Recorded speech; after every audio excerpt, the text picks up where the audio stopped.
తనుజాలో ఈ యాంగిల్ గూడా ఉందని నేనైతే ఇంతవరకైతే తెలుసుకోలేకపోయాను. ఏంటంటిదంటే ఇమాన్యుయల్ మీద బ్యాక్ బిచ్చింగ్ అయితే ఏస్తున్నారు. తనుజ, భరణి, దివ్య, నిఖిత. సో, వీళ్ళు ముగ్గురైతే కూర్చొని ఒక దగ్గర ఇమాన్యుయల్ గురించి అయితే తనుజ అయితే చెప్తూనే ఉంది. ఇమాన్యుయల్ తన కెప్టెన్సీని వాళ్ళ మమ్మీ కోసం వదిలేసినప్పుడు బయట అదేం తప్పుగా పోర్ట్రే కాలే. అదే నేను నిన్ను నాన్న నాన్న అని పిలుస్తుంటే చాలా మందికి తప్పయిపోయింది.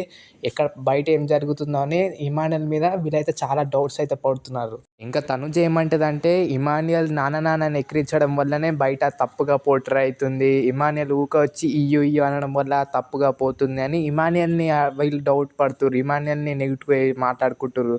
సో, తప్పుగా మొత్తం చెప్పాలంటే తనుజ లెక్క ఇమాన్యుయల్ ఎప్పుడు సపోర్ట్ అడగలేదు సంజనని.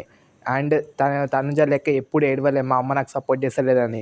అండ్ బర్నీ సంజన గారు కూడా ఎప్పుడు ఇమాన్యుయల్ హెల్ప్ అడగలేదు. ఎప్పుడు ఇమాన్యుయల్ హెల్ప్ చేస్తారని ఏడవలేదు. సో, ఇవన్నీ వీళ్ళు చేశారు కాబట్టి వీళ్ళని ఇంత నెగెటివ్ అయితుర్రు వీళ్ళు బయట. సో, అండ్ వీళ్ళు బ్యాక్ బిచ్చింగ్ అంటే దివ్య, నిఖితకి తనుజది, బర్నీది వీళ్ళందరిది ఒక గేమ్ బాండ్ లెక్కనే ఉంటది. అక్కడ ఒక బర్నీ ఒకడే జెన్యూన్ పర్సన్ వీళ్ళ మధ్యలో. అండ్ ఇమాన్యుయల్ ఇంకా సంజన గారిది అదొక ప్యూర్ మనం బాండ్ చూడగలుగుతాం. వాళ్ళ మధ్యలో ఏమి గేమ్ డిస్కషన్స్ టాపిక్స్ రావు. నాకు ఇది చేయి, నీకు ఇది చేస్తా అని వాళ్ళ మధ్యలోకి అయి రావు. వాళ్ళు ఎప్పుడు మంచిగా కామెడీగా ఉంటారు. మంచిగా కలిసి ఉంటారు.